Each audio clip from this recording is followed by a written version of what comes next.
The most prestigious Czech and Slovak virtual racing series is back.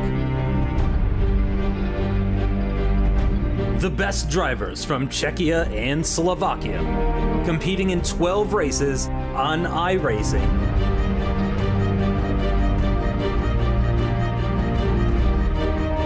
Who is going to win the championship trophy?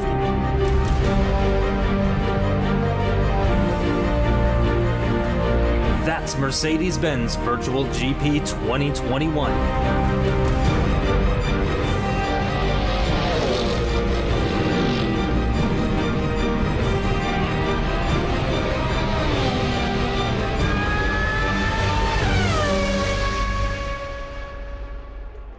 Hello and welcome back to the Mercedes-Benz Virtual GP 2021 season. We're back on the North American continent for the first time since round 2 at Daytona all those months ago. But this time we're a bit further north as the drivers prepare to tackle Road America. My name is Justin Sutton and joining me as always, it's Chris Buxton. A doubleheader in the States this time, and Road America is such a wonderful circuit. A lot of native racing series come here, and I have no doubt we're going to be treated to some amazing racing this time around for VGP. Lucas Buxton extending his lead up front ahead of Lucas Pachada, but so much battling going on. Vizzy just 1 point ahead of his adversaries in third position, and further down the field, as always, still very, very hotly contested through all of our competitors. There's so much to fight for. No one is giving up on the fight, which is wonderful to see, and long may that continue. Team-wise, yep, Entropic, as we come to expect now, have really got hold of the championship in that amazing lead they've got, but it's not insurmountable. The Pachada brothers could still overcome that, but right behind them still so much battling going on. Be it drivers or teams, the fighting is just as fierce. So we're going to have a look at Michael Matuszek, a comparison of GT3 versus IndyCar. You can see the podiums, 2 podiums with the GT3, none with the IndyCar, 2 top 5s in GT3, only 1 with the IndyCar, 60 to 14 points. So it really has been a difficult second half for the other driver on that team, Michael Matuszek. It's been, ever since switching from the GT3, it's been a difficult one, but can he pick up a podium here today?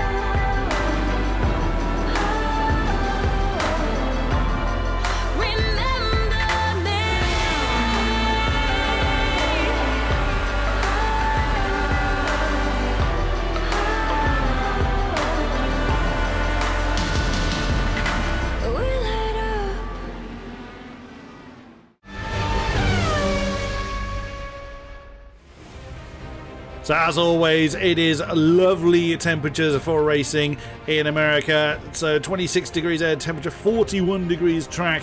The tyres should stay nice and toasty with that. Wow, it is Lucas Pachada that takes pole, but it is Martin Naplik alongside him. I didn't expect that. And Michael Matuszek with a great qualifying alongside Lucas Pachada, the other championship contender. His brother starting right behind him, though, from 5th position. That is really good. Lubomir Moritz from 6th. That's a great qualifying ahead of Michael Lehman, the other Ricard Sim of Rieger alongside him. Senol inside the top 10 in qualifying. That is going to make him a solid contender for possibly even top 5. Eric Vizzy way down in 14th position, 1.4 seconds off the pace. Yeah, that is really surprising to see. Jan Sikora quite a ways up, actually, in 17th position. Alish Danda in 19th, and unfortunately, we are missing some drivers in today's race, so it is 19 cars on the grid, which I have no doubt is going to be absolutely plenty. Really looking forward to this, as is Chris. Very excited about racing here at Road America, a classic American road circuit. Yep, and the lights are coming on. We're preparing to go racing now. The lights are green. Oh, and that is a terrible start for the Benzina Orlen car. Great start, though, for our championship leader on the run down towards turn 1. Let's see if everything's going to be nice and clean around the outside. I believe that is Lucas Pozzato. Oh, no, that's David Pichata, I believe, though, that has been taken out or took himself out. We're not exactly sure on that one. Oh, it looks like a Big Shot car has been involved in that. A Ricart Sim car has been involved in that as well, too. So we're looking at least 4 cars involved in that incident. Moritz is up into 5th position, having started from 6th on the grid as a result of that incident. We're just a couple of corners in, unfortunately, and that is some heavy, heavy damage there, Chris. You can see that back left wheel is not on correctly. No, that is trying to detach itself. Oh, Riga as well, missing all the front wing assembly. That's going to limp around. There's David Pichata, as you correctly identified, with the rear wing hanging on in the wrong position. Jan Sikora, it was him that I saw spinning on the start-finish line. Yeah, still the raw power of these things, all trying to dump their horses to the tarmac, is still catching people out. But Podstarter in his customary position up front with Lucas Pichata right behind him. Matuszek had an absolutely storming start initially, but has reappeared in 4th position, it seems. Martin Nadlik in 3rd. Yeah, his start was it his start that was particularly bad? Yes, yeah, Nadlik was the slow starter. I think, yeah, he's the sole Benzina car we've got this time. Yeah, he had a horrifically bad start, but has managed to maintain 3rd if nothing else. Now, does Matuszek, I'm trying to look at his front wing, is that the right shape? Maybe it is. So in that last camera angle, it looked a bit skewed. So, yeah, he may well... I was wondering if he had a bit of damage on the right-hand side. No, that looks fine. It's the previous camera angle. Interestingly, Martin Nadlik is... Why are you dropping back from Lucas Pichata? That's a bit odd. But, yeah, I'm not surprised we had a safety car with the pure volume of cars that was involved.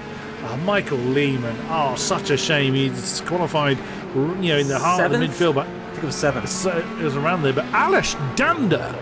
Wasn't he at the back? Yeah, he was, I think. I think it's up to 10th. Let's have a look at Jan Riga. So there's Jan Seeker at the top of the shot. Now that's the TP Linker. Oh, just completely got his braking all wrong.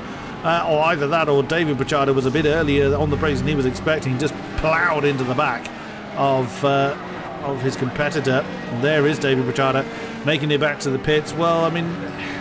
You never want to be at the back of the field. We know how difficult it is to get past anyone. That was Michael Lehman limping away. You can see that rear right wheel is not behaving itself. I suspect we may be behind the safety car for a while. And of course it's a Mustang. Of course it is. We are stateside. It had to be the Stang. This is a very, very difficult circuit. I've said in the track guide that it is really bumpy, and I am not kidding. This place is very testing on anything that comes here. Oh, it was a tiny tap on his teammate. So the mecha cars actually came together, and then sadly, Michael Lehman was collected by Aldrich Stepanovsky at the end there. They actually got kind of interlocked together for a period of time, so it took them a while to untangle each other. So dear, so we could be behind the pace car for a while, but at least we get to enjoy the scenery here at Road America, because it is a great looking circuit, but it is so difficult to race around. It is quite picturesque, no doubt about that. But yeah, you would almost think this circuit would be more suitable to the Mercedes AMG GT3 cars rather than these single-seaters, but that is the challenge that these guys will have to overcome, and it has been a great start for Lucas Pichata, moving up into 2nd position. We'll get another replay here, and this is what it looked like for Jan Sikora, who again was starting a little bit higher up than he has done in recent races. Oh no! And he just spun up the rears. And funny enough, that may have actually kept him out of more danger. That may have actually saved him from further calamity, because of course it was quite messy there into turn 1. Michael Lehman, for example, he was just trying to avoid carnage, but then had some people coming up behind him that were a little bit more unsuccessful, shall we say, at avoiding the carnage. So as a result, he's way down at the back now.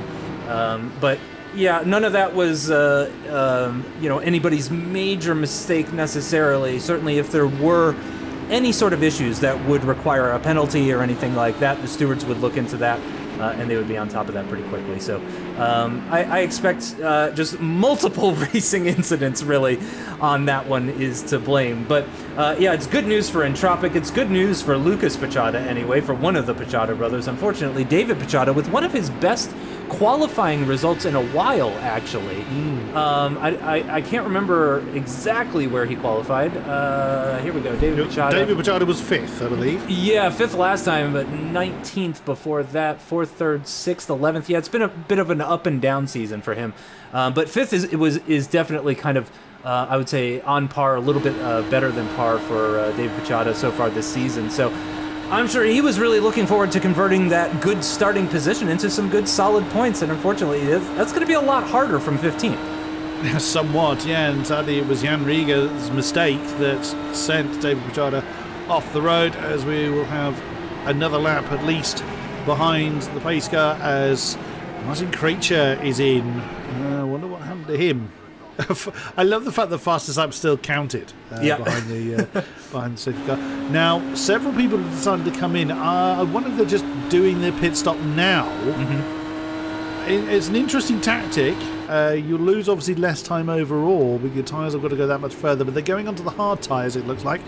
So who's that? Krejcir, Sikra, and Vakulchik have all come in. Interesting tactic. We'll see if that pays off for them. Now, as a reminder, they all will be through the pits at least once. You can't overtake at the bottom of the shot there. Just behave. As we look at some, now, this will be... Is this people unlapping themselves? Oh, no, it's probably people that just accidentally overtook one another, or maybe just... it is possible to kind of light up the rear tyres and spin behind the safety car. It's even the pros have done it, so it could be just people returning to the position they should have been in. So that's why you're seeing a few overtakes going on behind the safety car. And it's one of these bits, we've seen it several times throughout the year, that this is the time that you don't kind of practice. You don't really rehearse this. Yeah. So you rehearse the you? start. Well, absolutely, yeah. The only, I guess, as close as you can do is a rolling start, which is exactly what it's going to be, obviously. But that's not a surprise. That is not a surprise. Such a shame, Michael Lehman. It's a great shame, but I wasn't surprised to see that one. And Rieger decided to park it as well. It was he that was in the back of David Pichota, so he won't be returning. What about Stepanovsky? Yeah, thought so. And again, that was a big shame for Olga Stepanovsky. He was just an innocent bystander in that one. A great shame, but that is racing. So we started with a slightly smaller grid that's gotten very much smaller. But like I was saying earlier, these guys don't rehearse having to do a restart, or it's not something you typically rehearse. You don't. You go through the routine of, right, you prepare yourself, your adrenaline's going, and then you have to bring it back down and then back up again. Now that might sound like a strange thing to rehearse, quote unquote, but because it's out of the normal routine. And the safety car lights are now off, so that should be coming in at the end of this lap. Because it's not part of normal routine, it's... voila, thank you for the graphic there, as I've said it. I'll finish this sentence in a minute. Because it's out of normal routine. It's one of these things that you have to very much do on the fly. It's almost reactionary, as opposed to muscle memory, as opposed to routine. These guys know where their braking zones are, and they pretty much know how many blades of grass there are out in every circuit because of the amount of times they've rehearsed it. This scenario is, doesn't go into that same category. So this is where you'll see more uncharacteristic mistakes because it's just not in the routine that they would normally practice. But what is in the normal routine is Podstarter leading the way, now backing up the field behind the safety car that is now going to be coming in. So Podstarter is going to back them up. And I reckon just at the point he's going to be in the traction zone of the final turn is when he's going to fly. Unless he does it around about now. I reckon he's going to go just as he's getting into traction after the last turn. We will see. I think we'll find out. It'll be very obvious when he bolts because these cars are extremely powerful and extremely fast. So it will be very, very obvious to everybody. And here we are coming up to that final corner now. And there he goes. There he goes. Yep. You can immediately see the car twitch as it gets under acceleration as they head down the start-finish straight. Once again, a number of drivers using push-to-pass there. You can see Podstata, Pachada, Matuszek, Siratek, Senol, even Vizzy at the back now in 13th position, all using the push-to-pass. Definitely going to be watching Hora and Rashofsky, I think, because they have hard runners ahead of them. But actually, it's Hora that's going to have to go around the outside, though. Can he manage to make that work? He goes a little bit wide onto the curbing there, but it is Senol who does manage to stay ahead. And Hora is still in the middle of that Electra X sandwich as some battling going on behind. That is Rashofsky and Korny going side by side. They're going to be heading down towards the next very heavy braking zone with Rashofsky having the inside line. Korny's going to have to do it around the outside. And then it's another left-hander as well. So if they stay side by side coming out of this corner, it is going to be advantage Rashofsky, no doubt. But it is indeed through that corner that Rashofsky holds on to that position and defends that position, holds on to 10th. Because again, I think he's going to be really keen to try and get past Alice Danda. He started on the hard tires just like his teammate Stanislav Senol. Well driven by everybody on that restart. Yes. You had several side-by-sides going on that could have gone horribly wrong. And everybody has survived. So, Podstata leads Pachada. We've said that many a time in the season, with Martin Nadlik in third position for Benzina Orlen. Quite a few push-to-passes being used. That rise from the final turn up to the start-finish line is really steep. It looks steep on the cameras. You walk up it and you'll realise just how big it is. Now, you, Justin, have been to Circuit of the Americas. You can assess... Oh, no! That's Thomas Hora!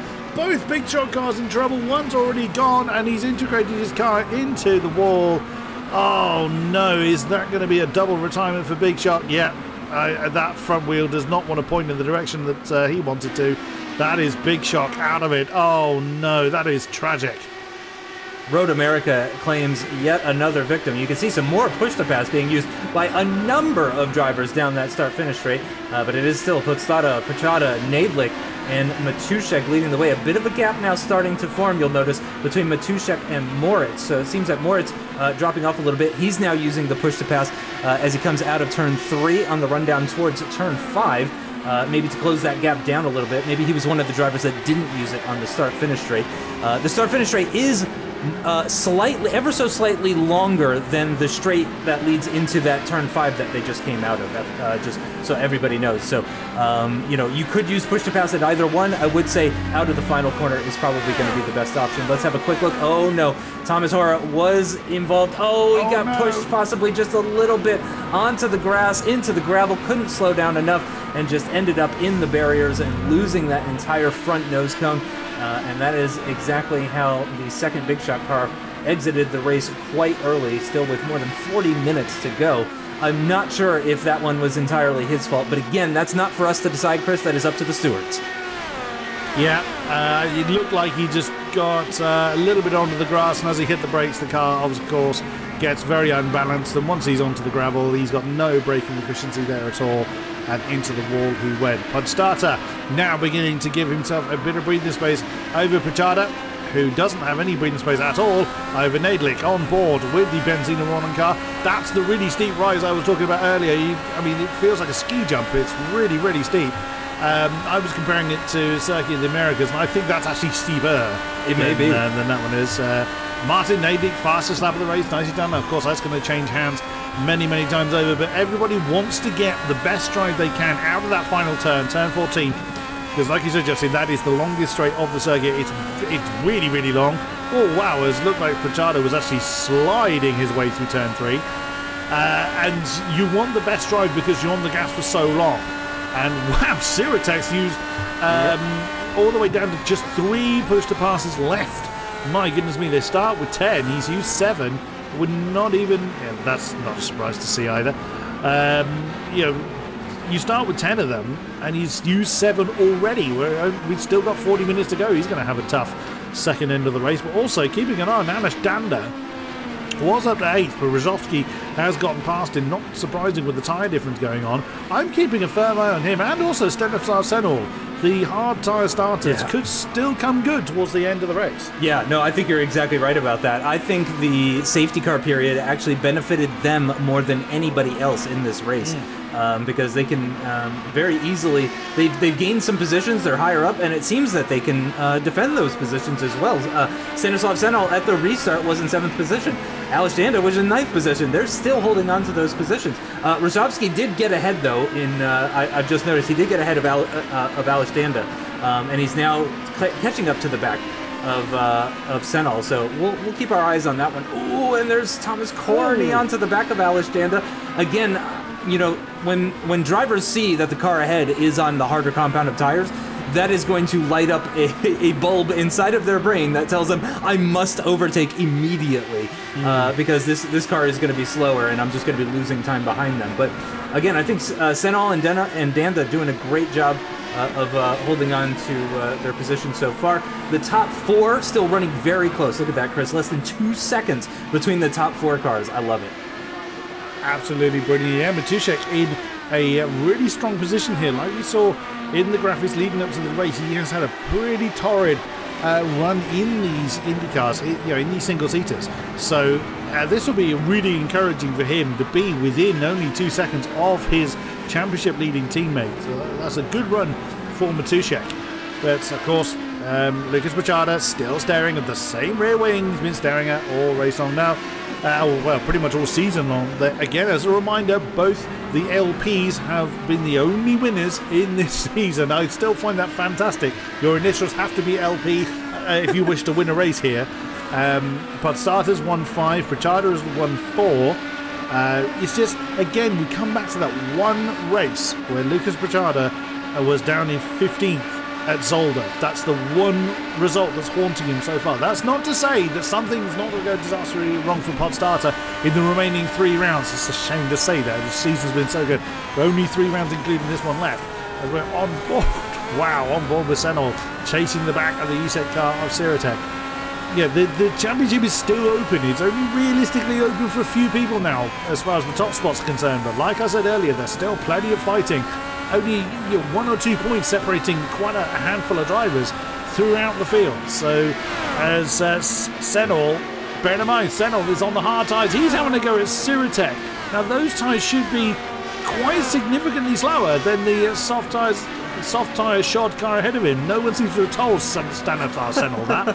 As he's having to go. Is he going to have a crackdown at turn 3? The corner numbers are a little bit odd in this circuit, which... that's the way it is. He's nailed to the back of Martin Siratek at the moment. He's done a brilliant job of staying there. Now, those hard tyres would normally struggle to maintain that kind of pace. Is he going to try and banzai the inside of turn 5? That's going to be one of the most common action hotspots because of how heavy the braking zone is, and it's a downhill braking zone as well. Nicely done. Wow. Stanislav Senol up into 6th position. He started that one at turn 5. Made sure he completed it at turn 6. He's on an absolute flyer for Electrax at the moment. It's funny, though. He could have made that overtake earlier if he had used his push-to-pass heading in out of 14 into turn 1. Because actually, Siratek did not use push-to-pass on the start-finish straight. But then he did use push-to-pass. They both used it coming out of turn 3. So, yeah, it's just funny how that worked out for him. But, yeah, a great move. And clearly those hard tires potentially starting to come good, as those softs, of course, will go off. They'll get slower and slower as the laps tick down. The cars, of course, are burning off fuel as well, though, which makes them quicker. So that's why the hards might be coming good at this stage of the race, potentially, as we're rapidly approaching 35 minutes remaining in this race. Round 10 at Road America. We've got 15 cars still remaining, which means absolutely everybody here is going to be scoring championship points. So all you have to do is make it to the end, essentially. Just having a quick look at Matuszek, he has fallen off the back here. Podstata has built more of a gap. It was less than a second the last time I looked at it. Now closer to 1.5, 1.6 seconds. Matuszek as well has lost a bit of time. He's now about a second back on Nadlik, but it's still very, very close between Lucas Pichada and Martin Nadlik. The two of them very, very close to one another. But at the moment, they seem to be perfectly happy to continue as they are. Potentially not looking to battle all that much. because of course it may slow them down in their quest to try and catch up to the Entropic car up ahead of them, or in their quest to try and pull away from the Entropic car behind them. Yeah, absolutely. There will always be a phase of a race that isn't really a sprint race. Anything more than about 15 minutes or so, where you'll have this management phase where you're just going through the miles, you're keeping your car as good as you can, although again, as we're on board with Rozovsky, he's having a go at Martin Siratek. He's fallen off the pace as the ESET car a little bit, and it looks like Rozovsky in the Lenovo leads. He had a really good run through the carousel there, but couldn't use it, unfortunately. He was gaining on Martin Siratek just the wrong moment. He wisely backed out of that when he could have tried to press his advantage, but it's suicide if you try and go side by side like that in the middle of the carousel. So well driven there from both of them. But you always have a management phase where people are just keeping their tyres in check. And both times I've said that, we've both times switched to someone who's having a good old argument with somebody else. As Stanislav Senol, who seems to be making those hard tyres absolutely sing, is now on the back of Lubomir Moritz. This is a challenge for 5th position. Now, was it Siratek I was commenting earlier that's used up almost all his push to pass? It was. Yeah, I thought it has. So maybe he's being a bit more conservative about that. Siratek has lost another position there, but Rozovsky was using push to pass there. But that's a pretty well-driven manoeuvre. There is Senol again. Like you say earlier, I think it's also the hard tyres are now really coming good, as the soft tyres have probably burnt their best now. So here comes Senol now. This should be a fairly straightforward move as we've come through turn 4, down the hill. He's already made this move work once, and that's turn 5, and it should be a simple matter of keeping that one under control. And Lubomir Moritz even looks at that one in VR. So through into 5th position, Senol is having a great run. Let's just have a quick check on Senol's previous results. 6th is his best finish. Yeah, so he's on for a season best so far. Yeah, he really is. I mean, he's been flirting with the top 5. I feel like all season long. Where is it? Yeah, 9th, 8th, 8th, 11th, 6th. And then 3 DNFs in the past 4 races as well. So he's actually been through a bit of a dry spell, you could say, has Stanislav Senol. But certainly things are looking very, very good at this stage of the race. He's on the slower compound of tire. He's made it up to the top 5. He hasn't used as much push to pass as, say, the likes of Martin Siratek, for example. So he's looking good in that regard. He's only about 4.5 seconds off the back of Matuszek. And I haven't been looking at his lap times, but I would love to know what kind of lap times he's doing right now compared to the top 4, because I think he genuinely could be a threat. I don't know if he's going to be a threat for the race win, because again, Podstata is continuing to stretch that advantage. It's now over 2 seconds between himself and Lucas Pichata, and I don't know if Senol can overhaul an 8-second deficit. But he's looking really, really good, and I feel like I've been talking all season long that this kind of result has really been coming for him, because, ooh, that's a big lockup actually for Lucas Pichata. He missed the apex quite a bit at turn 5 there, but he didn't lose too much time as a result of that. Very late apex, so he can get on the power early coming out of turn 6 there. Turn 7's quite a bit faster. It's way more than 90 degrees, that corner. And then here's another pretty heavy braking zone, but it's just not a long enough straight into turn 8 to actually make an overtake. It's heavy braking, but yeah, you just can't get actually alongside. And then, of course, you got the carousel here, which is absolutely lovely. It really reminds me of Watkins Glen. I get a kind of Watkins Glen vibe from the carousel. Just that long downhill right-hander. It's a lot of fun to drive if you've never actually driven Road America in a racing game before. The people at home, I can tell you, it is quite a bit of fun actually. And the curbs are very, very forgiving, very flat curbs, not too jarring and stuff like that. But it still can be quite a difficult circuit, especially in cars like these. You know, you go out there in a sports car with a few hundred horsepower, it's all fun and games at Road America, but you get into something like this and it's a totally different beast. Yeah, the off-board cameras don't really get... Well, you actually saw a little bit of it there. The off-board cameras don't really highlight how bumpy this track is. You did see it a little bit coming down into turn 1 where the cars were just getting really, really skitty on the brakes. Now that can also be if they're locking up the axles a bit.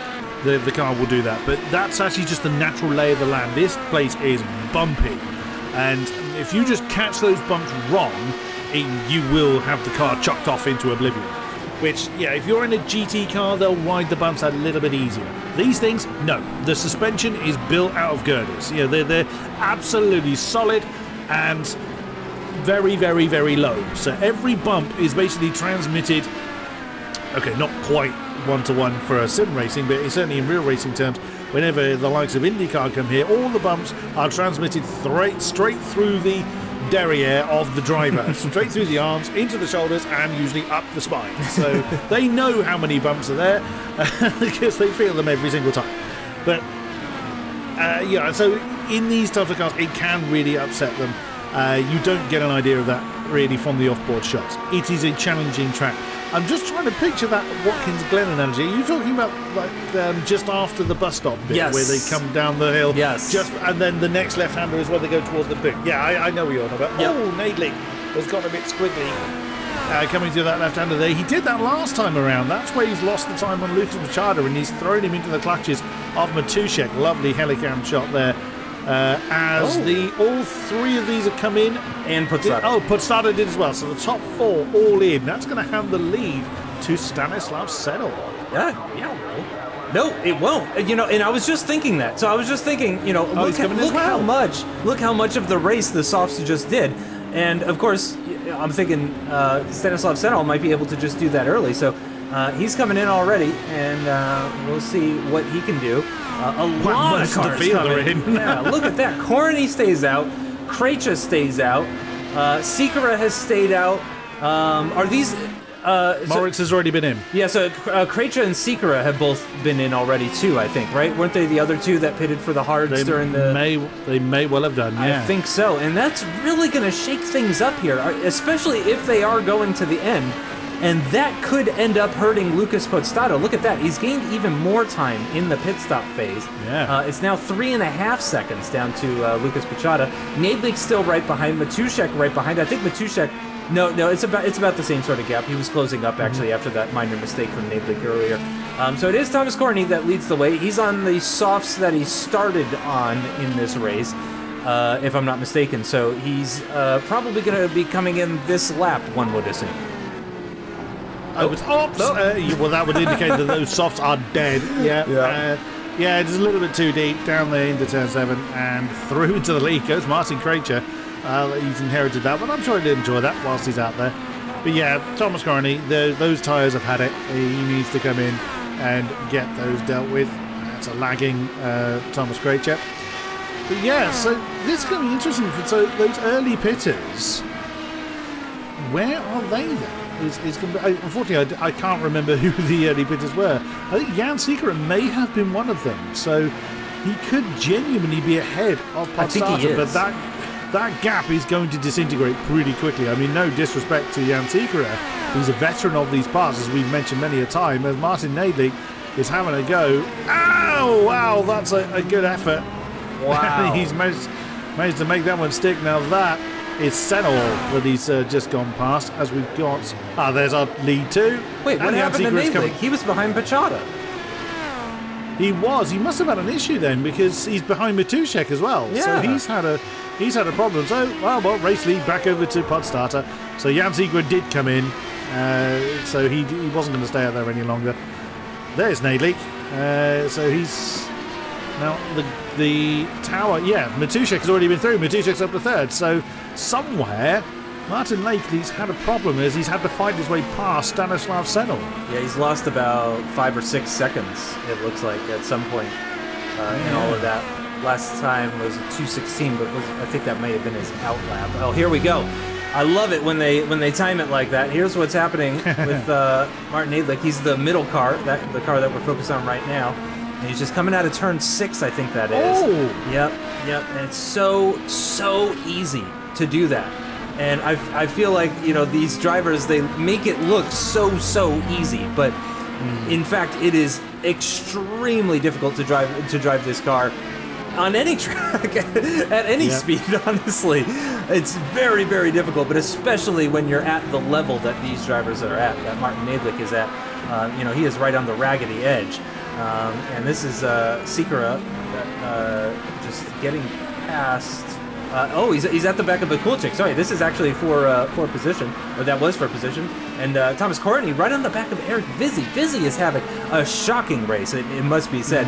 I'm going to go out on a limb and assume it's some sort of situation where he just did not have time to prepare or something like that, or didn't put in the amount of time that he would have liked to do.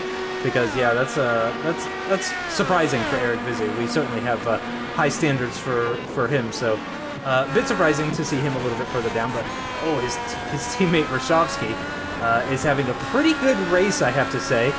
He's up from 13th up to 8th, and he is on the soft compounded tires, using the push to pass on Alish Danda, who was on that alternate strategy, who started the race on the hards, but he's on the hards again. And there goes Roshovsky with the fastest lap. That's ever so slightly. I remember the last fastest lap was a 44.5, so he only just nicked that, but he did just about get it. Meanwhile, the Kulchek, by the way, using push to pass, I think, also on the start-finish straight to try and defend from Sikora, so that battle is raging as well. And Matuszek onto the back of Lucas Pichota. I'm very curious to see... I would love to know what their push-to-pass situation is like at this stage. I know Lucas Pichota is the type of driver to be quite sparing with it and to try to be quite clever with it. So Eric Vizzi using some push-to-pass as well. He's trying to get past Corny off-screen. But yeah, this is the battle for second position. And look at that. Lucas Pichota has extended it even further. 4.3 seconds now, Chris. That's a long old way, and that look of focus from Lucas Pichota still scares me. That's an intense face and a mighty fine beard as well. Yeah, Eric Vizzi's having a terrible run. He's a regular in the top 5. Only a handful of times is he not in that particular positions, but the season didn't start well for him. 14th, 13th, 2nd, 4th, 4th, 8th, 2nd, 3rd, 12th. Is how his results have gone. So they have been a little bit inconsistent, but certainly a good amount of them have been within the top 5. So the fact he's down in 13th place, he's going to be amongst his worst positions of the season. And there is Jan Sikora having an argument with the Kulchik in the VR and Dexfin car. Oh, he thought about... Oh no! He's hit the back of the VR Dexfin car. The TP Link car now wounded a bit. Well, it looked like he'd lost a bit of his front wing. He may have gotten away with it, but I don't reckon he has. Oh, you never want to see it. Oh, he seems to be cornering okay, so is he going to come in this time? No. So maybe he has gotten away with it. My word, that's difficult to deal with. Sikora here looking like he really wants to try and get by into turn 1. We haven't seen a ton of action. It's not been the most popular overtaking location, but there we go. Wow, Vakulchak gives him a wide berth, actually. I think he knew that move was going to be happening no matter what, so he just stayed nice and wide there as they make their way through turn 3. Oh, dipping a wheel into the gravel ever so slightly there. But here we go. Matuszek and Pichota still up at the front. The gap continues to grow between Pichota and Pichota, but Matuszek could make this an Entropic 1-2, which would be absolutely huge, especially for the team's championship. It would be that would be great for them. Because, of course, David Pichota down in 10th position at the moment. He's about 4 seconds off of Sirotech, who we obviously both know is quite low on push to pass, so he won't be able to defend maybe as easily as some others. And then Danda's on the hard tires. So could David Pichota get up to maybe 8th position, something like that, potentially? I mean, there's still more than 20 minutes of racing. It's certainly possible. We will see as the race continues. We will watch Matuszek using a push to pass. Is he going to try and get past Lucas Pichota? Lucas has gone for the defensive line, but I don't think it'll matter. That Entropic car just absolutely flies past and up into 2nd place. So an Entropic 1-2. Amazingly, we've never had an Entropic 1-2. We've seen Matuszek 3rd on the podium twice, but he's yet to hold that 2nd spot. So whilst he continues to fight with Lucas Pichota, and the ERC Racing veteran is not willing to just let that one slide, he's gone for the outside manoeuvre down into turn 5. Oh, not quite. Oh, you can see how much fighting on the wheel they're both doing, or certainly Lucas there, but he has managed to wrestle that second position back. Great move there from Lucas Pichota. He knew he could get that one done down into turn 5. He was quite confident about it. Yeah, but Matuszek has certainly had... the first half of the season wasn't too bad, but he's been really, really inconsistent.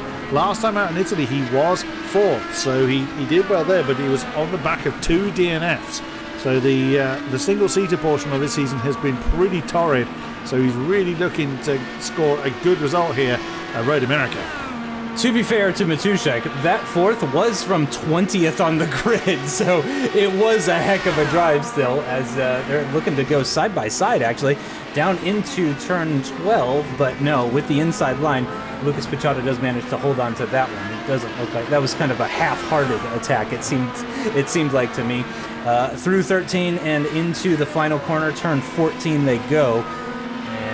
Onto the start-finish straight. Less than 20 minutes to go in this race. We've got a replay of something that happened to Lukas Rashkovsky here. That is turn 13 and then into 14. You can see it was at the back end, just stepping out a little bit. Oh, he just gets onto the gravel at the final corner. That's going to put him into the barrier, and he's going to lose his front wing. I think he was in 7th position, if I'm not mistaken, and that is going to drop him all the way down into 15th. I assume he's been through the pits at some point, but that is, of course, great news for everyone that was running behind Rashkovsky, which was the majority of the field. Yeah, that's a great shame for the Lenovo Legion car. Is it solo? No, Eric Vizzi is in the field. He's down in 12th. As mentioned, he's now on board with Matuszek. You see firsthand the amount of effort he's having to put in to keep up with the ESC Racing veteran of Lucas Pichota, let alone actually try and put moves on him. But Matuszek, like we said, he's having an absolutely great race, looking to at least match his season best. Oh no, that's Martin League! Same corner too. Yeah, it is indeed. He's, that car is not wanting to behave itself. He's got back onto the... And Lucas... That's a shame, because it wasn't that big a hit, but that's going to put him a long way behind the field. Without a safety car, without a guarantee of a safety car, he was uncertain he could recover that, so he's opted to retire the car. Benzine on the car, I thought was kind of crabbing a bit sideways, but I think that was just how it was trying to get some grip on the grass. It looks okay, but he's dropped him behind Lubin Mirmoric. Alish Dander has now got him for company. Siratek's not far behind either, so a great potential four-way fight forming there for 5th position. So we continue to look at Lucas Pichota trying to get some distance between himself and Matuszek. What did happen to you? On your own, up the hill, turn 6, too heavy on the gas. Oh, it's another car done, an absolute carbon copy of that same incident, but he did indeed keep it out of the wall. It's just cost you so much time, but well played from Martin Nedick to keep that one at least not introducing any carbon fiber to the tyres. Yeah, exactly that. And I mean, certainly it is a very difficult transition going between 6 and 7. You're trying to carry as much speed through 6 as you possibly can, because 7 is so much faster that we're actually coming up to it now. So just in case if the viewers at home want to see a little bit of an onboard of it, exactly what it looks like, you go up and underneath that. Already on the brakes, actually, before going underneath that Corvette sign, and then you see you run out a little bit wide there, then back over to the left-hand side for the significantly faster turn 7, and it's just that kind of like change of direction, and you know, it's a straight where you're not going straight at any point on the straight between 6 and 7. It's weird. It's a you know, probably 100 meters, 200 meters, something like that. I mean, it's a decent long stretch, but again, you're coming out of 6 and setting up for 7, so yeah, you're turning the wheel the entire time, essentially, from the start of 6 to the exit of 7. And yeah, unfortunately, it's bit him once again, put him down into 6th position, not that far ahead of Alish Danda. I swear, these Electra X guys in 4th and potentially 6th now as well. What a result that would be. We already looked up Stanislav Senol to talk about his race positions. Again, usually just inside or just outside the top 10, but also with the top 6. Alish Danda actually started the season even better, 8th, 9th, 9th, 9th. And then since then, it's 14th, 10th, 9th, 7th. So he's been getting faster every race Alish Danda gets better at these single seaters, it seems, and he's potentially going to be looking to better that 7th place finish last time out in Italy. And I don't know if he has the pace to catch up to and overtake Martin Nadlik, but it only takes one more little mistake between 6 and 7, and Danda's into 6th. Yeah, absolutely. Now, also, as we're coming back up to turn 6, look at that crest. That also can aggravate the cars. Yes. It can make you go that little bit too deep. I'm glad you mentioned that. You lose that tiny bit of braking efficiency just as you come over the crest. Yes. So that can also just make you go that little bit wider than you're expecting. And the torque of these things, they don't like trying to grip on grass. And we've seen several times tonight alone, people that have just gone those tiny bit too, half a tyre width onto the grass, and round it goes. It's not catchable. You'll never get it in time. No. As a reminder, that's the Entropic car that is in the lead. Once again, it is Podstata, leading by pretty much 6 seconds now from Lucas Pichada. Just what does he know that nobody else does? Absolutely unreal. His worst finish of the season was the opening round at Imola, and that was 4th. Yeah. Absolutely unreal performance. Oh, Matuszek has made a mistake. Oh. He's suddenly dropped off the back. He's made a big mistake. Senol, podium incoming. Let's go. Wow. Stanislav Senol. Lucas Pichada's in the pits. Oh. Is Lucas? Yes, he is. Oh, has Pichada and Matuszek come together, I wonder? Maybe? Well, that would explain why it looks, because the car, well, that looks okay, but he's come into the pits for some reason. And Matuszek, we just suddenly saw lose a bucket load of time. So Stanislav Senol is in 2nd. Wow. And and also, I'm going to come back to Alish Danda, started last, is in 6th. Yeah. Absolutely brilliant stuff. But what has happened to Lucas Pichada? Yeah, I'm dying to know what has happened now, because look at the heaps of time that he has lost as a result of that. Unsurprisingly, he is going to come out on a set of soft compound tires, only narrowly ahead, it seems, of Thomas Correny, and with about a 5-second gap to Eric Vizzi in 10th position up ahead of him. But I am very, very curious to know what has happened to Matuszek, what has happened to our championship contender. Here we go, that's into turn 12. Oh, and that's so... Are they two completely unrelated incidents? It would seem so. That it really would seem so, because Matuszek just the back end stepping out under braking, which is very weird, very strange, by the way, to get oversteer under braking. Usually, it means you've gone way too rearward on your braking bias when you get that kind of rear lockup under braking. But Stanislav Senol into 2nd position. Again, I really feel like this has actually been a long time coming, because he's been one of the more unlucky drivers, I would say. And look at his last lap, a 46.0. Look at Podstata's last lap, a 45.9. He's only lapping a 10th slower, and the race leader is into the pit. So is this a 2-stop race now, Chris? That's just what I was coming on to say. And I think reckon there will be some that will try and do 1 stop less. Yeah. So we'll see. But yeah, this looks like it's going to be a 2-stop race. And because we didn't see Lucas Pichada involved in an incident, and again, we don't know what strategies these drivers are going to run. That's why they will always catch us by surprise, as we see the fastest lap again by Rosowski. That can't be possible. He's definitely in the pits. Interesting. He's done it. There it is again. There it is again. He's out there on foot. No, that's the same time he did before. So that's actually just a repeat of what the fastest lap is. He hasn't just said that. There's Podstata. Oh, wow. So that's David Pichada behind him. Whoops, as is the ERC, as a second ERT racing driver dips a wheel. So that has gone wrong for Lucas Pichada, because he is some 4 odd seconds behind this particular battle. Now, lagging in the midst of that, and it's going to be a little bit off-putting, is Martin Krejci, who's gone really too deep there in the Mecha World Force Sim car. David Pichada looks to be putting the heat onto Matuszek at the moment. So if it's not one Pichada he's fighting with, he's having a go at the other one. This is absolutely wild. And yeah, I imagine it's very, very difficult for anybody to try and get past Krejci with the blinking that's going on at the moment.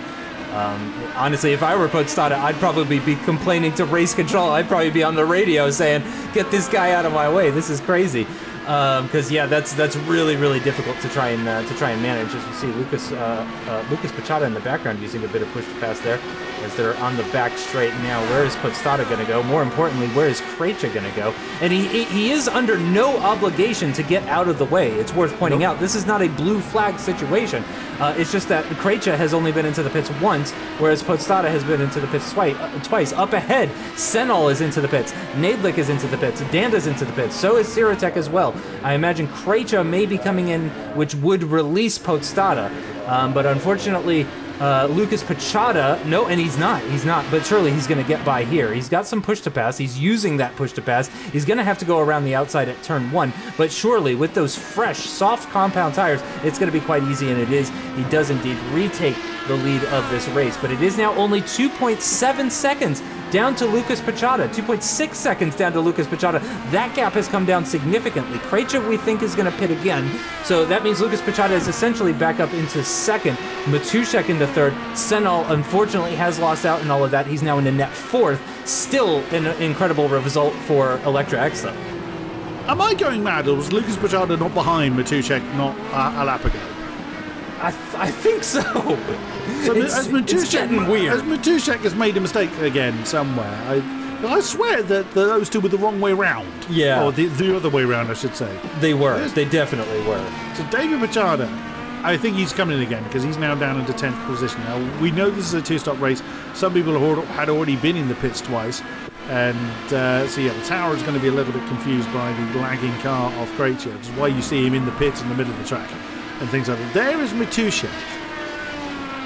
He must have done, because he's now 7 seconds behind Lucas Pachada. I swear that they were the other way round. They were, because Eric Vizzi was there. I think it was, we thought something happened to Lucas, because he ended up being one of the first people to, I'm not surprised about that one. I'm not surprised about that one. That's unfortunate. And it has absolutely nothing, it's not his fault at all. It's not Krejci's fault. It's not the packets on the internet are not under his control, so it's really unfortunate to see. But I think it was the right call. As I said, if I had been Podstata behind a car like that, I would have been certainly complaining about it, and he may have done, and he would have been right to if he had. So I wouldn't blame him, and I wouldn't blame Krejci for continuing on. He was having a pretty good race at the moment. As Matuszek sets the fastest lap, he goes 2/10 quicker than that time we saw from Roshovsky. David Pachada and Eric Vizzi crossing swords. It's been a while since we've seen those two having an argument. So, yeah, Eric Vizzi's starting to get back into this race a little bit. It's not been a good one for Eric Vizzi. Bearing in mind that towards the end of last season, he was a potential championship contender, or certainly a win contender towards the tail end of last season. But it's not gone very smooth sailing this season for Eric Vizzi. Nonetheless, pressing on, has now gotten up into 10th position ahead of David Pachada. So yeah, the lead gap now 2.7 seconds, but look how far back Matuszek is off of Lucas Pachada. So we're thinking that that's just a mistake that Matuszek made before his stop. I guess it could be, because it's about 7 seconds difference. Oh, Eric Vizzi, one defensive move, sir. That's quite a lot of weaving going on there to try and break the toe to the car behind. Well, I'm not sure that'll be looked on very favourably. You're not supposed to make that many defensive moves. David Pachada has gone a bit deep there into turn 5. I'm a little surprised that we haven't seen more issues down in turn 5. I expect more than that, but the drivers have probably practiced that particular braking zone a bit more, because it is a downhill braking zone. It's more difficult to time right. But David Pachada doing well to hang on to his car as he skips over the dusty bit. Just under 7 minutes to go, and it's still advantage Podstata. This has been a wild... it's been a wild season, but this has been a wild race as well. Maybe not the side-by-side battling for the lead of the race that we would love to see between Podstata and Pachada, but it's still really been very, very interesting to see how these drivers approach the race. To see the two-stop as well has really made things very interesting. Anytime you have to go into the pits a second time, it just adds one more variable to your race to potentially cause an issue, or to potentially make the wrong decision. It's simple as that. You come in 1 lap late, you might lose a second or so, and that could be the difference between a position or 2 with how tight this field actually is. It's really, really close. Look at that. It's less than a minute from first to last, and we're you know, less than 6 minutes from the end of the race. So this has been just a bit of a chaotic one, and we did have the safety car at one point, so obviously that helps to tighten things up a little bit, but that was so long ago now that we had that safety car. It's been absolutely incredible, and again, I would like to point out that Stanislav Senel is lapping really, really well. I mean, look at that, a 1:44.5, a 45.2 last lap for Matuszek. I mean, Stanislav Senel is putting in, like, Podstata-level lap times in this race. It's been really, really interesting to see, and he is on those the soft compounded tire now, as is Matuszek up ahead of him, but he really does seem to have quite the pace advantage, and I would say probably enough laps left to really consider possibly making this a podium finish, and his first podium finish. But I think either way, it is going to be a season best for Stanislav Senel and the Electra X Racing team. Absolutely, and that last lap was 0.03 of a second off the race best, which was 44.451 by Rozovsky, if I recall, who's no longer in the race, sadly. 45.1 to 45.4, so he's still quicker than Matuszek last time around. So Stanislav Senel absolutely flying. No disrespect to Matuszek either, because as I say, the single-seater segment of this season, as we said before, has been fairly torrid, and he's on for his best result of this half of the season. So he's doing pretty well, considering, and considering who his teammate is, you've got to feel a little bit sorry for him, because that's a difficult shadow to live in. Let's be honest. That's. It's difficult not to kind of look at Podstata and just think, one, how, and two, just admire the incredible pace that he's put on. And he's going to be, if the race results stay as they are, that's a 3 on the bounce win. Certainly the first time this season. It's not the first time we've seen it. I mean, who can forget the mighty dominance of the Schmiddle, a season or 2 seasons ago, but. This will be the first 3 in a row win we've had this season. Now, he's done 2 wins in a row twice, and he's looking to make that second 2 win on the bounce a triple header, and just amazing. Senel has 5 push to pass. I would say, go ahead and start using those. You only got 3 minutes left here. Whoa, that's deep. Just about hung on to that one. Coming through turn 12, that could have been a trip into the dust. But yeah. They're no good to you after the race. Get on with it. You don't get any tents back or anything like that. There we go. He's using one of them now. He was a little bit too far back off of Matuszek to make it count this time. 45.5, 45.3. So he's still the quick, and you can visibly see that gap is shorter than it was last time around. So with Lucas Bajada still 5 seconds down the road from this battle, and 4 seconds behind Podstata, unless the lead in Tropic Car comes into a problem, we can imagine the top 2 are going to stay where they are. This is a brilliant fight going on. Looks like David Podstata and Eric Vizzi are continuing with their fight for 9th position, we can see on the tower. But yeah, I can imagine Matuszek is feeling the heat right now. It's actually Vizzi and Corny. Corny just overtook Vizzi. Oh, and Vizzi's lost some time. Vizzi's in trouble. Yeah, Vizzi's lost some serious time. He's still losing time, actually. He's continuing to lose time. So I'm sure we'll get a replay of whatever that was. But Stanislav Senel all over the back of Matuszek. And I did mention that Senel had 5 push to pass. It is now down to 4. But Matuszek also has 3. So yes, I was urging him on to use that. But also he is trying to, of course, he's trying to... big brain this podium position out of Matuszek's hands if he possibly can. There we go. Another push to pass usage from Matuszek here. That's an interesting usage. He's actually done it before the kink at turn 11, coming out of the carousel on the rundown towards turn 12. I don't know if that's an ideal location, but they are running out of laps, which means there's going to be fewer and fewer locations for them to pull this off. But it really hasn't done too much. You can still see Senel right behind him. Nadlik is using some push to pass, it looks like, to try and get past Moritz for 5th position. He's looking at a top 5 again potentially, but here we go. Surely push to pass from both of these drivers. Yes, indeed, Matuszek Matuszek deploys, Senol deploys, and moving over to the right-hand side, trying to grab that slipstream to pick up as much straight line speed as possible. Senol's not going to be close enough to make any sort of moves into turn 1, obviously, nor into turn 3 either, but he could be trying to set up a move into turn 5. It really just depends how much of a dirty air effect he picks up through these couple of corners, and how Matuszek's tires are feeling. Both of them missing the apex ever so slightly, or at least avoiding that inside curb through turn 3, maybe just to prevent from unsettling the car. Here we go, push to pass from all 3 of these guys, Lucas Pichota, Matuszek, and Senol on the rundown towards turn 5. And are we going to get one more lap? I'm not so sure. I don't think we are. So surely we're going to see some more push to pass from both of these guys coming out of the carousel. That is very close now for Senol. Oh, and you saw the tail just misbehaving on the Entropic car ahead of us. Coming through turn 7 now. Can Stanislav Senol just find that extra bit he needs to get that podium out of Matuszek's hands? Or will Matuszek just do what he needs to do to hang on to the podium? He's got to be deep into the carousel. You can do it. Then you cut back in to the apex line for the exit, and that's what he's done. He wants the exit speed from the carousel. This is kind of personal preference or how your car's set up.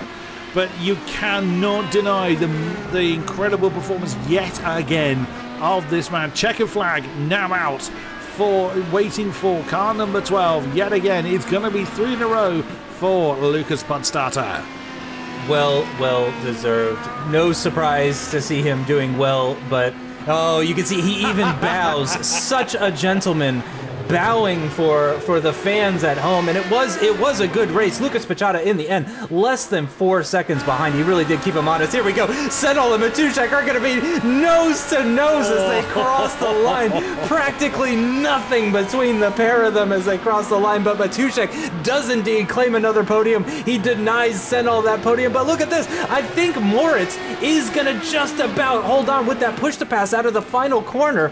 I think he's going to take that 5th place position ahead of Nadlik. Danda is going to take 7th place ahead of Sirotek, who comes home in 8th position. He had that great start where he used lots and lots of push to pass, did Sirotek, and then just kind of held on at the end for a top 10 finish. David Pichota in the end, after that difficult start, finishes in 9th position ahead of Thomas Corrady, and we never did find out what happened to Vizzy. He's actually in the pits already. He didn't even get to complete that final lap. It is going to be just outside the top 10 for Jan Sikora, 11th position for him in the TP Link car.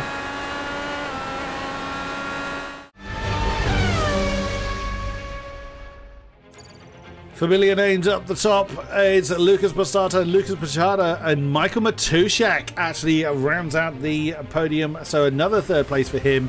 And there it is, just, what is that, 500th of a second between himself and Stanislav Senol. Half a tenth. That's unreal. From 9th to 4th for Senol. Absolutely. From 19th to 7th for Danda as well. Wow. That was a brilliant performance there. But well driven from our surviving drivers. I mean, this was a very atrocious race.